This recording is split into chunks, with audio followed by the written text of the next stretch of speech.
Hi, this is MJ from the Innovation Factory. Today, we're going to be sharing with you our most recent project where we've been working on global product lines for the Meyer brand. This presentation has two main parts. In the first part, we're going to set the stage for you by sharing our project goals, explaining the Meyer brand philosophy and product style, and then sharing our findings and insights from our global research. In the second part, we're going to unveil the resulting product concepts with the hopes that you'll share your insights and feedback on the ideas, and also how we can improve our process going forward.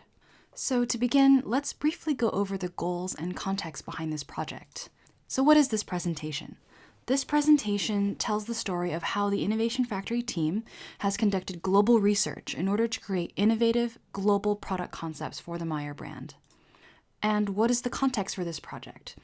Our goal is to relaunch the Meyer brand of cookware as a global, omni-channel brand, meaning that we intend for it to sell in brick and mortar and online across multiple global markets. And why the Meyer brand? Well, with Meyer, which already has an established brand presence in a few key markets like Japan, the UK, and Hong Kong, we feel we have a unique opportunity to leverage a design thinking and research-driven approach to make an exciting global cookware brand. What is the goal for this project? Our ultimate goal is to create user research-driven products that are suitable across multiple global markets and which reflect the brand's design philosophy. And what are our goals for today? Well, today we'd like to share our research findings and our product concepts with you, and we'd like to work with you to pin down certain details that will allow this project to reach the final stages of development. We also hope to get your feedback and insights on how we can best adapt this process to work with you going forward, and any advice you have for future projects. So, first and foremost, we would like to give you a quick overview of the Meyer brand philosophy.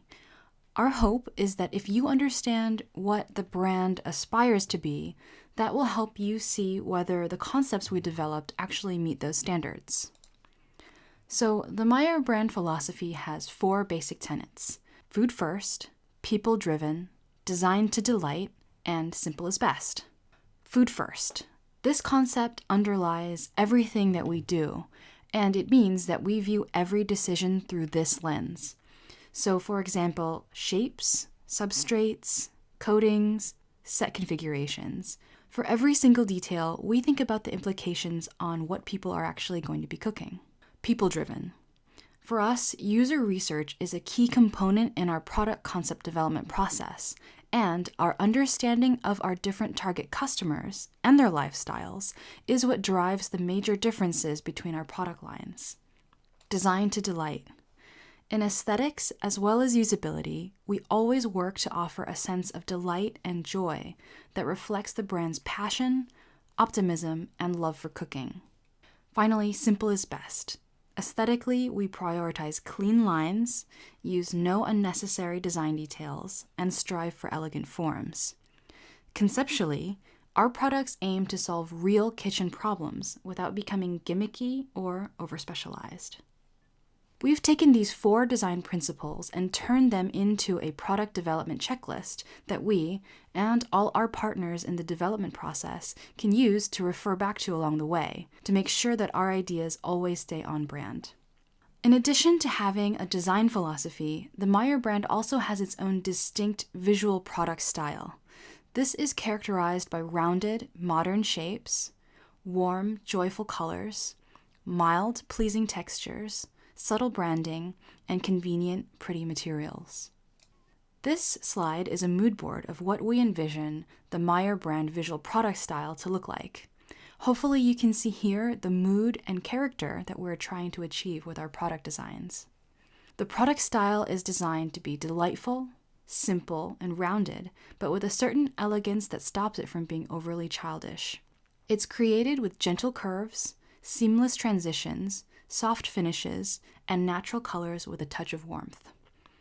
Here, you can also see our influence from Japanese designers such as Sori Yanagi, Naoto Fukusawa, and the team at Muji. This slide shows our vision for how the product style translates into tools and gadgets. Okay, so now that you understand the brand philosophy and the brand product style, we wanted to share with you some of the research that we did for this project. So, Where do you begin? If you want to design products that will be sellable in Japan, Australia, China, the US, the UK, Singapore, and India? Well, it's certainly no simple task, but we thought it would be good to start with some market research so that we could start comparing notes across global markets. To better understand the challenges and opportunities in creating global products, we wanted to synthesize global pricing trends and boundaries, data on competitive landscapes across global markets, demographics, behaviors, and trends for consumers globally, and business opportunities across markets. So we reached out to our global partners. They kindly offered their data, insights, and resources, and our team compiled them into a 62-page report. The report covers market research data from Australia, China, India, Japan, Singapore, the UK, and the US. This is a snapshot of what the report looks like, and you can view the full report in a separate PDF. In the next few slides, we're going to summarize some of the key findings from this report. First of all, doing this research gave us some interesting insights into general living conditions around the world. We found that around the globe, continued population growth and urbanization has resulted in denser and denser cities, with smaller living spaces and higher costs of living. Also, the internet has really changed the way people shop, bringing added convenience to hectic lifestyles. At the same time, millennials are trending towards more minimalist lifestyles and prefer to spend on experiences rather than material goods. Finally, more and more, people are attracted to brands that have authentic, aspirational identities that stand for something beyond the products themselves. This understanding of modern living conditions sets the stage for the next key finding, which is the rise of e-commerce. So we've found that more consumers are purchasing cookware online, and the e-commerce segment is growing rapidly. A consequence of this is that pricing has become more transparent and the market more price competitive. Another implication is that a lower cost of entry means a fragmented market, with lots of smaller brands fighting for your attention. The online market is also a buyer's market. Shopping online lets consumers spend more time and effort researching and comparing reviews and prices before making their purchases. Retailers also have fewer stocking limitations when offering products online, giving users more choices. For us, this means that there's an increasing need to offer quality at competitive prices and better value than our competitors in terms of functionality. So, this research made it very clear to us that whatever products we come up with need to be strong enough in terms of branding, features, benefits, and product story to compete in an already very competitive online space. Knowing this, we also pinpointed some key challenges with developing a global e-commerce strategy. First of all, pricing. Discrepancies in price points and sales structures exist between global markets. There are also discrepancies in product positioning between global markets. Furthermore, e-commerce channels and competitors are mostly unique to each market, making the problem of analyzing your competition very complex. Another problem is logistics. How do you deploy e-commerce platforms for the same brand across multiple countries? And finally, buyer relationships. If we start taking online retail very seriously, will our retail partners feel threatened? But on the bright side, we also located some business opportunities in our research. First, we found that an opportunity does exist across all markets at a common price point. Next, we also believe that there's an opportunity to fill a gap within the existing Meyer Corporation brand portfolio. Furthermore, we did identify many common user needs across markets that match the ones we identified in our user research. And finally, the explosive growth of e-commerce, we feel, presents us with an opportunity to use new techniques in building brand recognition and new, exciting ways of engaging customers. In terms of finding new ground within the Meyer Corporation's global brand portfolios, we had some thoughts on how we might be able to fill a gap.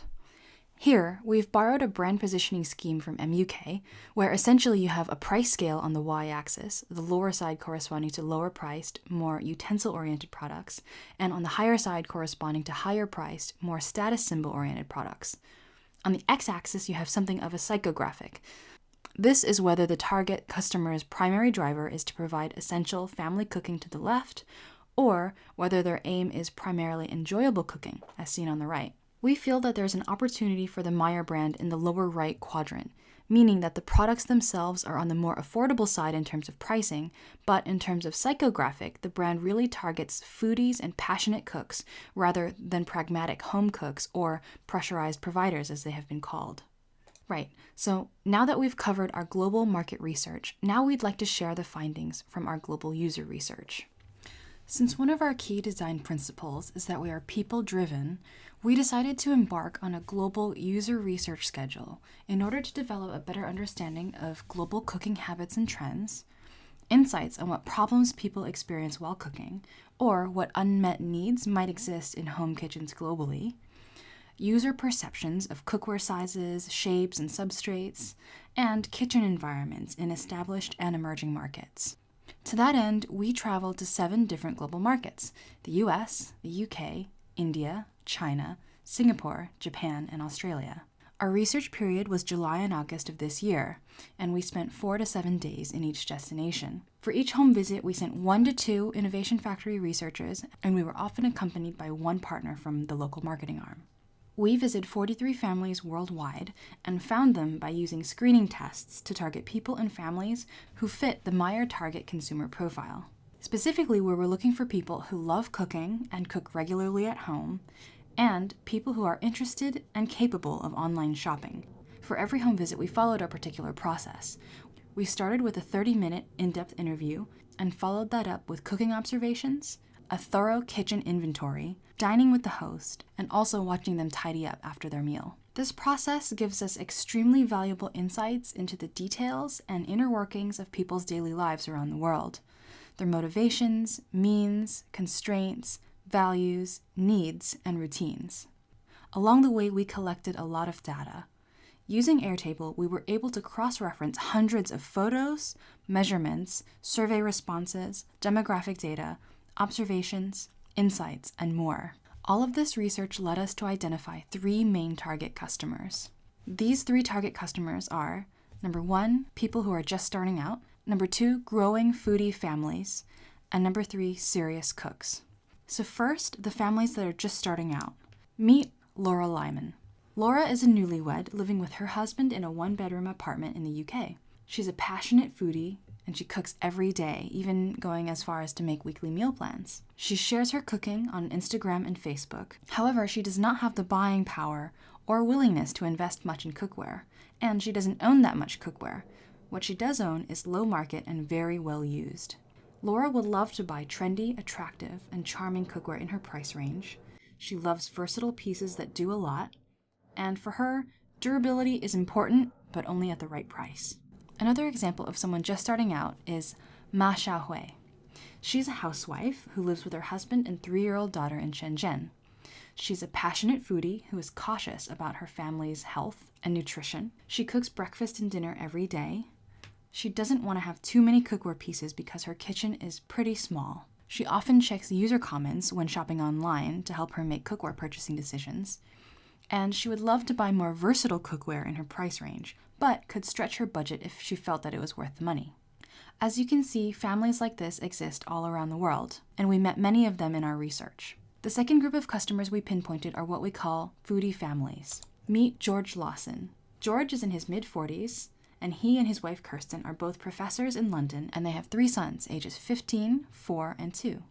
George and Kirsten cook every day, often using HelloFresh, which is a food and recipe delivery service, for convenient and good quality food. George does most of the daily cooking, while Kirsten does cooking for guests and dinner parties. They own a lot of cookware, ranging from Prestige and Meyer all the way up to Analon and Le Creuset, and they also own a smattering of stainless steel pieces. This couple will invest in cookware and use it forever. To them, durability is really important. They've had some items for 15 years. They love to use the dishwasher and oven, anything to make things easier with kids. This is Indu Katuria. She's in her mid-40s, living with her husband and 16-year-old daughter. She cooks every day, mostly vegetarian dishes, and she loves to cook local Indian cuisine, often venturing to try new Indian dishes that she's never made before. She owns a lot of cookware in different sizes and materials. Sometimes she buys cookware with innovative features, like detachable handles. To her, durability is very important. They've had some items for 24 years. This is Zaitun. She's in her 50s, lives in Singapore with her husband, 20-year-old daughter, mother-in-law, and a family helper. She cooks dinner every day with the helper's assistance. She's an enthusiastic home cook, is curious about all kinds of cuisines, And at the weekend, she often cooks a feast for her 2 married sons and their families. She owns a lot of different types and sizes of cookware, and she uses them for different cuisines and occasions. She values the durability and usability of her cookware a lot. As you can see, we met a lot of growing foodie families like this all over the world. The last user group we identified we call serious cooks. Meet Mari Kido. Mari's in her 60s. She lives in Tokyo, and she adores cooking with friends and always cooks a lot for guests. She's a serious foodie. She slices her own sashimi and makes her own pickled radishes to accompany her dishes. She loves to cook foreign cuisines such as gratin, roast stuffed fish, and paella. She's frequently exploring and inventing new recipes, and she owns a very large variety of cookware with different brands and different materials like clay, cast iron, and bamboo. Mari is willing to spend money on cookware because she feels that cooking is a really big part of her personal identity. She prefers cookware with neutral colors that matches with her food. Meet Butch. Butch is in a 3-person family, and he's the main chef of the house. He adores cooking for big groups. He's also a serious foodie. He makes his own hot sauce, and he has an industrial smoker and 2 barbecues. He loves hearty foods: pulled pork, 24-hour brisket, deep-fried foods, smoked mac and cheese, you name it. He used to love calphalon, but he ruined his hard anodized set in the dishwasher, had a terrible customer experience, and never went back. Butch likes to have the right tool for the job. To him, durability and performance are key. Butch prefers a more classic and conservative look in his cookware. As you can see here, we also met many serious cooks all around the world who adore cooking, love cooking for others, and truly feel that cooking is a huge part of their personal identity. Now that we've shared with you the insights from our global user research, we'd also like to share some of the cooking-related research we've done for this project. As a food-first brand, we asked ourselves, how can we ensure that our product concepts deliver the tastiest results? How is delicious food created? There were a few ways we tackled this question. First off, we hit the books. We wanted to know, how do you make something taste delicious? What is the science behind good cooking? We believe that in order to help our customers achieve great cooking results, we need to understand the science of cooking. These resources have invaluable information about the physics and chemistry of cooking and have helped us understand the role cookware plays in the complex science of flavor development. We also investigated the findings of Serious Eats, an online resource for food enthusiasts. Serious Eats has a methodical, even scientific approach to teaching its readers how to develop the best flavor in their cooking. Their Food Lab blog tackles questions like, what is the best way to cook steak? And what's the ultimate way of roasting potatoes, cooking pasta, or preparing a stir-fry? What's the difference between a sauté pan and a skillet? We mined Serious Eats for insights on pan body shapes, substrates, coatings, cooking methods, and how these affect cooking results. We also did a deep dive into the world of America's Test Kitchen.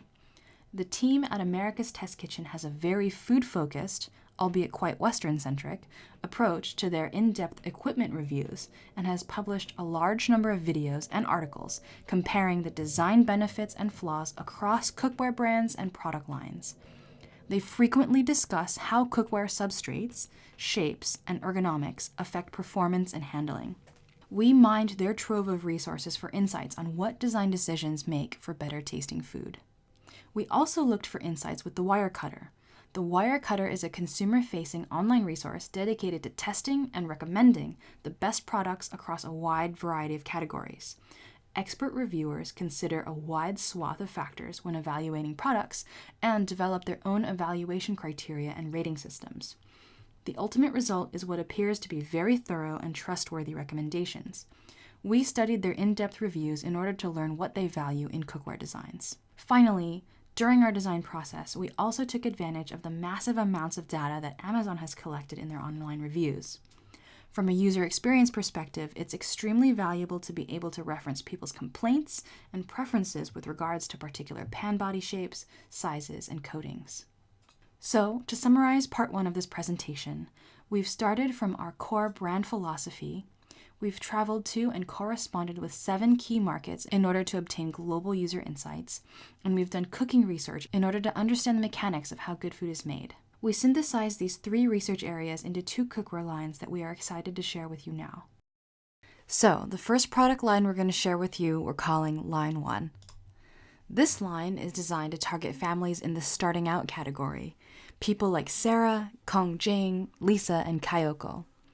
As we've described previously, these young families have their own particular needs and circumstances.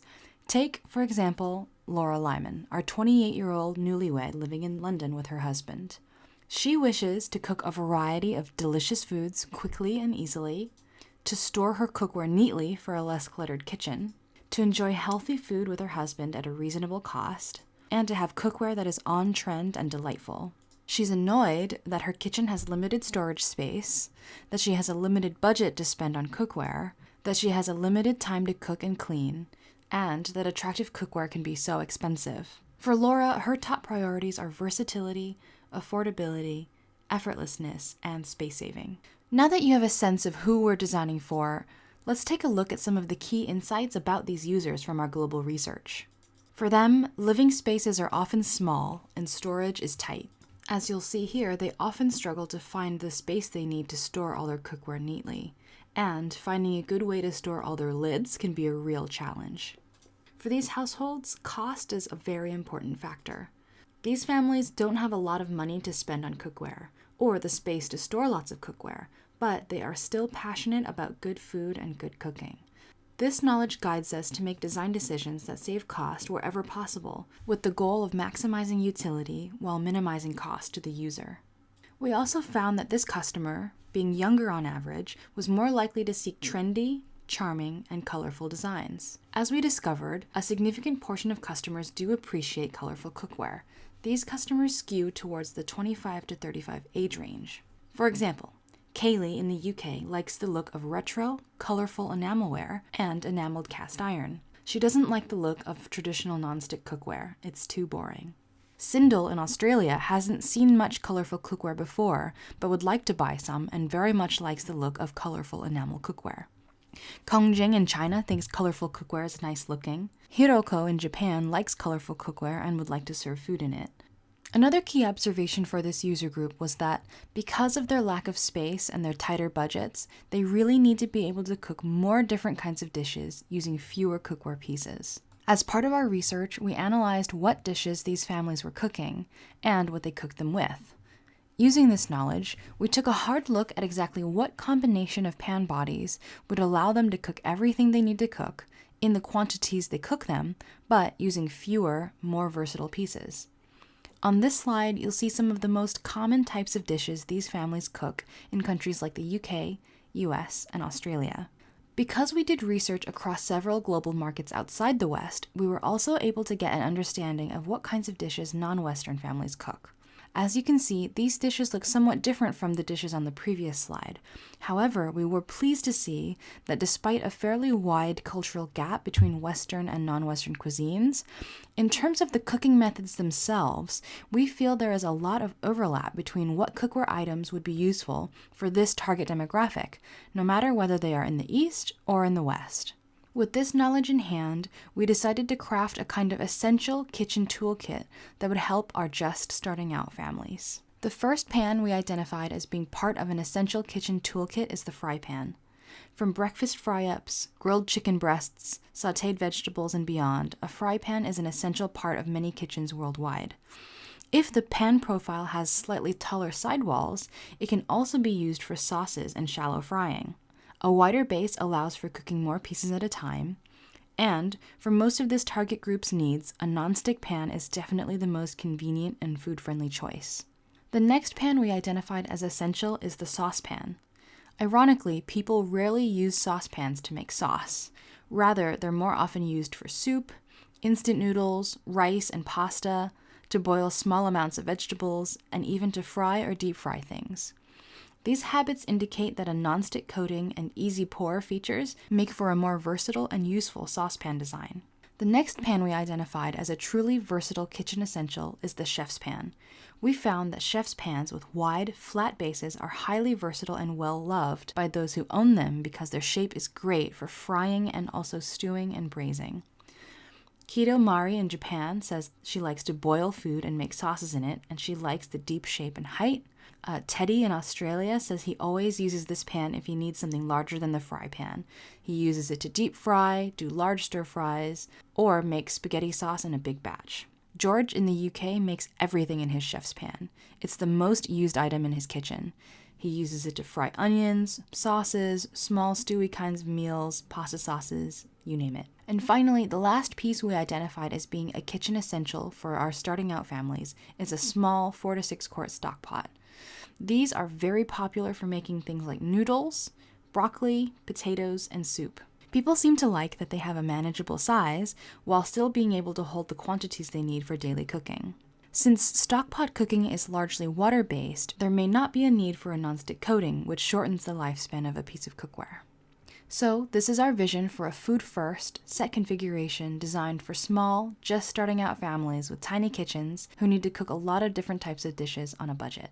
To recap, we wanted to design Line 1 for singles, couples, and small families who want to cook delicious food easily at a good price, who seek charming, user-friendly design, and who would benefit from a minimalist, versatile, compact, and easy clean set of cookware. With all these findings in mind, it came time for us to begin sketching. Along the way, as our ideas took shape, we made sure to work closely with our partners in engineering and manufacturing to ensure that our concepts were feasible. We also did cooking tests to check our ideas about how our design choices would affect cooking outcomes. So that we could touch and feel our concepts, we also used 3D printers in our innovation labs to make and test prototypes. And finally, we also made a trip to MMC to get their feedback on pricing strategies. With that, let's finally unveil Line 1.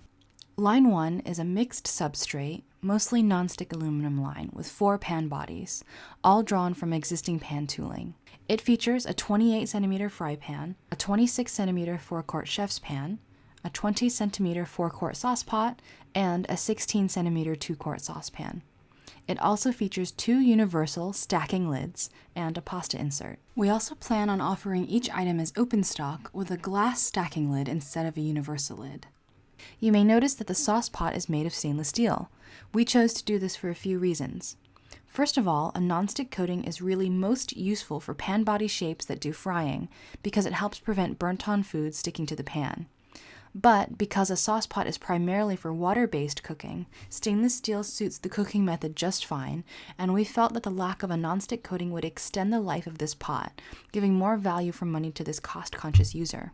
Second of all, according to our database, the majority of our users' stock pots were made from stainless steel, outnumbering the nonstick stock pots 2 to 1. Thirdly, according to our knowledge of users in China, families there often make long-cooked soups that are simmered for hours at a time. Here, there's the perception that it isn't good to heat a nonstick pan for this period of time. So let's talk about some of the features and benefits of Line 1. The first feature we want to share is the compact nesting.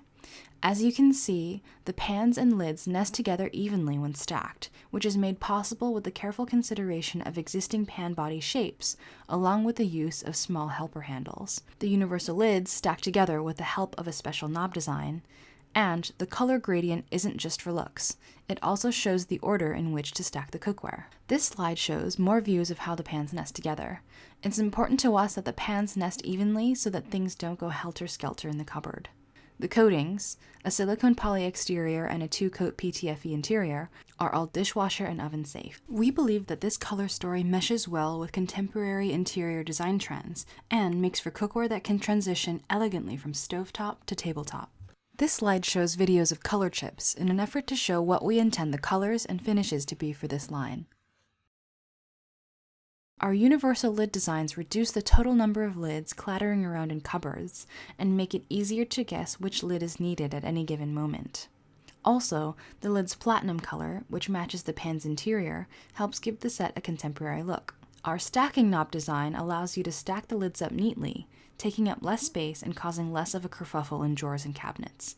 It's simple and secure. The blanching basket allows you to easily strain foods like pasta, boiled potatoes, or corn on the cob without having to lift a large, hot pot of water to pour over the sink into a wobbly strainer. And finally, we tested the hollow handle we selected to make sure it doesn't get too hot during usage. While it does get warm, the thin gauge hollow tube design prevents it from ever getting unacceptably hot. This slide summarizes the features and benefits for Line 1. And for your reference, you can see the full table of line 1 items in this PDF, which we will provide to you. Alright, so that brings us to the next stage of this presentation, line 2. This product line has its own story that we're going to share with you now. While line 1 was designed for families just starting out, with line 2 we wanted to address the needs of our second target customer group, our growing foodie families. Take George, for example. As you may recall, George is in his 40s and lives with his wife and 3 kids in London. He wishes to feed his family and entertain guests from time to time, to make many kinds of delicious food successfully, to try cooking new dishes in foreign cuisines, and to invest in high-quality cookware that will last him and his family a long time. George is annoyed that he has limited time to cook, that he is always distracted by the kids while he's cooking, and that with the growing family, more space in the kitchen is occupied, meaning that there's limited space for storage. For George, his top priorities are quality, durability, value, and space saving. Now that you have a sense of who we're designing for, let's have a look at some of the key insights about these users from our global research. Firstly, we found that these customers are often looking for the right tools for the job. With a growing family, growing incomes, and growing kitchens, the repertoire of recipes and cooking techniques the foodie family tackles is also expanding and maturing compared with families just starting out. So these families need cookware pieces that will enable them to do justice to all the dishes they want to make, in addition to feeding more mouths. At the same time, foodie families are busy, often juggling careers as well as young children, so along with flavor and durability, convenience is also of high importance. On this slide, you'll see a catalog of the many cooking techniques these families use on a regular basis, along with what pan bodies they need to accomplish them. And of course, recipes differ from region to region. On this slide, we focused on what foodie families are making in our Eastern markets. Again, we were glad to see that there is plenty of overlap between what cookware items would be useful for this target demographic, no matter whether they're in the East or in the West. If what you're after is superb cooking results, you'll find that not all cookware shapes and substrates are equally suited to various cooking techniques. In this section, we're going to look at how pan design affects cooking results.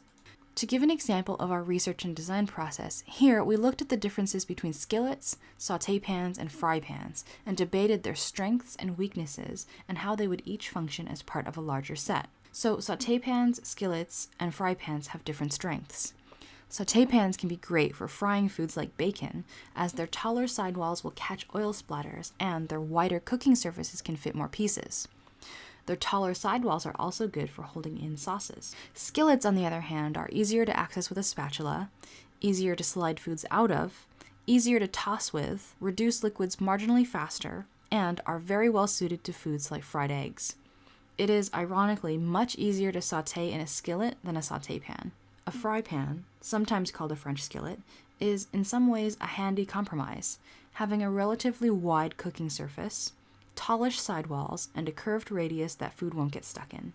We also looked at what substrates would best achieve the kinds of results that our users look for. One of our findings from the home research is about pasta sauce. An extremely common dish worldwide, pasta sauce is often done in a non-stick fry pan, rather than a saucepan as you might expect, and as most online recipes call for. Using a fry pan allows you to first fry your aromatics and meat on a wide, flat surface. Then add your tomato and reduce the sauce, with the wide, sloped surface helping to concentrate and develop flavor. Finally, we noticed that pasta is often strained and mixed into the sauce right in the fry pan. Our next fry pan finding had to do with searing meats.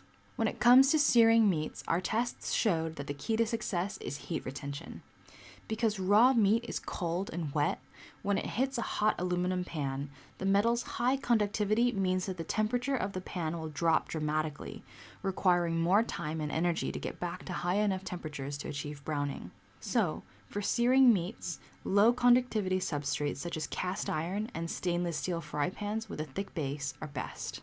Beyond fry pans, in our research into the pros and cons behind different types of saucepans, we found that sauciers appear to be a sleeper favorite among foodies and cooking experts, including the folks at Serious Eats and America's Test Kitchen. As you can see, a 2.5 to 3 quart saucier made it into the top 4 of most essential kitchen items from the culinary director of Serious Eats. And, in an in-depth equipment test from America's Test Kitchen, a nonstick saucier beat out 7 other conventional saucepans as their favorite pick. You can do pretty much everything you'd do in a saucepan and a saucier, but you can also stir fry, deep fry, and reduce.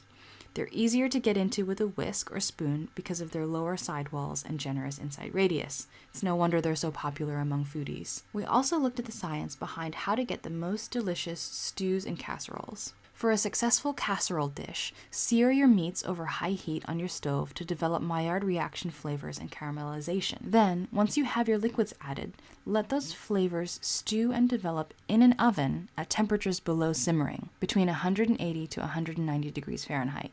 Why in an oven?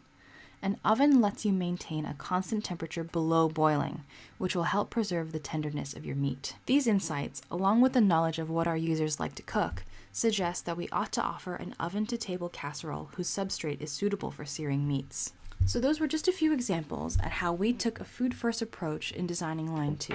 But these users do have other needs in addition to wanting superb cooking results, so we also looked at other insights from their habits and home kitchens. Firstly, while these growing families tend to have larger kitchens than families just starting out, they still struggle with storing their cookware. The more cookware you have, the worse the problem becomes. Another observation we had was that these families have numerous lids, often messily stored in drawers separate from their cookware. And removing lids from storage can be a noisy affair, which can be disastrous if a baby is sleeping. Furthermore, do you really need that many lids? We found that people often cook without lids, or with very few lids at the same time. Another problem we saw is that people often have difficulty matching the correct lid to the pan they're using. Oven and dishwasher use. We found that families with ovens use them often because they are easy, passive, and produce great results. Therefore, we feel it's important that any cookware we design for these families be oven safe. Dishwasher use. If a family has a dishwasher, they use it daily, people with children especially. We found that some people have no idea that it's not good to put pans in the dishwasher. Others know they shouldn't, but they sometimes do it anyway.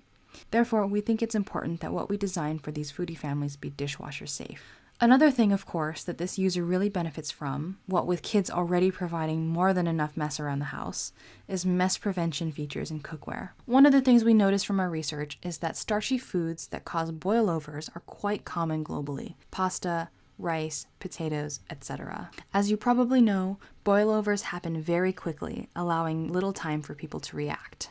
And our users in this demographic are often distracted or busy with other cooking steps while they're preparing these boilover-prone foods. Wanting to know more about what causes boilovers, we tested how different body shapes and rim profiles affect boiling over. Through this research, we pinpointed some design details that can dramatically reduce instances of boilovers. What we found is that belly-shaped and apple-shaped pans actually guide foam to collapse backwards onto itself, reducing boilovers significantly. However, apple-shaped pans curve in a lot towards the rim and are therefore a lot harder to pour out. Flared pan bodies, we found, help prevent boilovers in a slightly different way. Here, the foam bubbles burst as they stretch themselves across the upper arc of the flared surface. All of these tips refer to uncovered boilovers. If you use a standard lid, it doesn't matter what pan body shape you have. Your pot will most likely boil over if you're not there to watch it. However, there are some lid designs which may be able to prevent covered boilovers. Designs which crush upcoming foam, designs with a good seal between the pan body and the lid, and designs that release steam and foam through holes in the lid all have potential to solve this user problem. Okay, our next topic is handle ergonomics. We wanted to find out, what makes a cookware handle comfortable? We found that many customers make purchasing decisions based on their first impression of a pan. They'll say things like, "I can't tell why, but this one feels right." How can we make the pan feel right from the very first moment and capture the user's attention in a subtle but powerful way? When someone picks up a pan, their immediate sensations are largely driven by the shape, weight distribution, finish, and feeling of the handle. All of these impressions come to the user through the handle design and drive their perception of the pan's quality. Through our research, we found that both the holding position and the relationship between the pan and the handle determine how much force is felt by your hand. We found that there are two main hand and arm motions used in cooking. The first is lifting, and the second is rotating or pouring. These affect different parts of the hand and arm. Interestingly, rotating takes about twice as much hand strength as lifting. In order to better understand how handle designs affect the user experience, we worked with global engineering and global design to investigate two key areas. First, we wanted to know what's the relationship between the pan body and the fittings, and how do you determine where to place the fitting on the pan? Secondly, we wanted to know what makes a handle feel comfortable. To find the optimal relationship between pan bodies and their fittings, we did engineering calculations, heat resistance tests, user interviews, and sample evaluations. As part of this research, we investigated handle attachment angles and found that it's much easier to pour out of a pan whose handle aligns with its center of gravity. We also looked into what makes a handle feel more or less comfortable. In our test kitchens, we strapped real people into some measurement devices and used pressure sensor technologies to evaluate people's grip styles, analyzing their muscle movement and hand pressure when lifting, moving, and pouring pans. We found that there are 4 standard grips that people use when holding a stick handle, and saw how each one affected different pressure zones on the hand. Based on our research, we identified grip styles with the best weight distribution across the index finger and the thenar, resulting in the most comfortable grip. We made it our goal to create a handle design that guides our user's hand to naturally assume the most effortless position. Using all these insights, we created some guidelines for a stick handle design, including rules for the top profile, length, thumb rest, bottom surface curvature, circumference, and section profiles. We also observed, during our home cooking visits, that a handle's material has a big impact on comfort as well. Butch in the US said, "Can I offer a suggestion? Your handles get way too hot on me." Gabrielle says, "I love to have my kids help me cook, but I won't let them use any pans that have all metal handles. They'll get burned."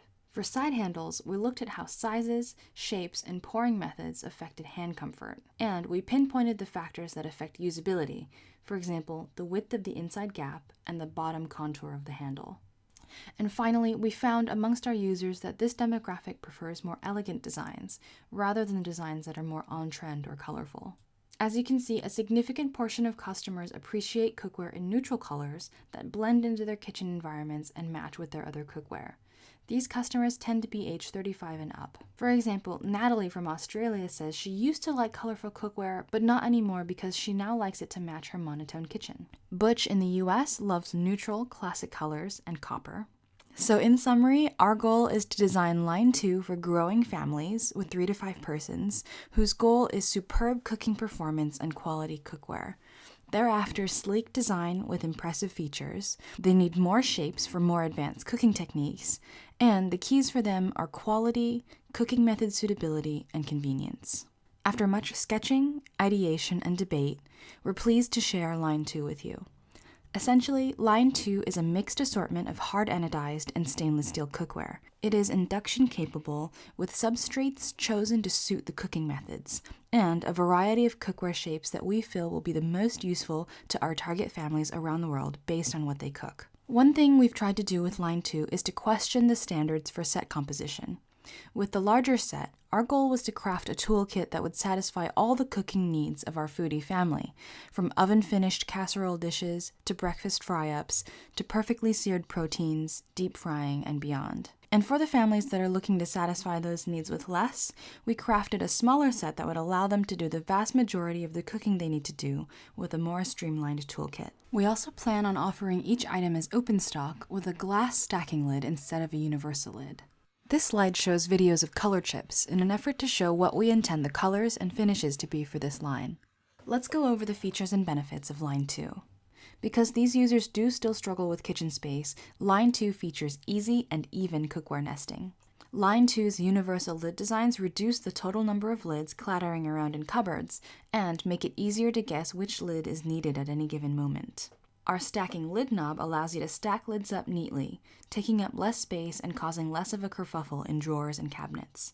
It's simple and secure. Based on our boilover research, our saucepan and stockpot designs reduce open boilovers significantly compared to straight-sided pans. Furthermore, our lid design helps prevent covered boilovers using a concave profile, ventilation holes, and a special rim designed to crush upcoming foam and release excess steam. The blanching basket allows you to easily strain foods like pasta, boiled potatoes, or corn on the cob without having to lift a large, hot pot of water to pour over the sink into a wobbly strainer. The stock pots also include laser markings showing volume measurements and a maximum fill line, which will also help protect against boilovers. Furthermore, our color story and fittings designs let our users feel confident bringing these pieces from oven to table. The choice of PTFE paired with a hard anodized aluminum substrate makes for a strong, long-lasting nonstick surface which is also oven and dishwasher safe. And finally, our ergonomic handle designs are comfortable and cool to the touch. In summary, these are our features and benefits for line 2. You can view more details about this assortment by clicking the link to view this PDF. So, what's next for us in this project? Our first goal is to get buy-in from multiple global marketing arms so that we can make our vision a reality. Then, as we begin thinking about how these products are going to be marketed and sold, we want to start investigating what exactly drives a person's in-the-moment purchasing decisions. We feel that if we can understand these motivations, we can tailor our packaging concepts and feature messaging to really hone in on what these users actually care about. So we plan on doing some qualitative research in the form of in-person and digital shop-alongs.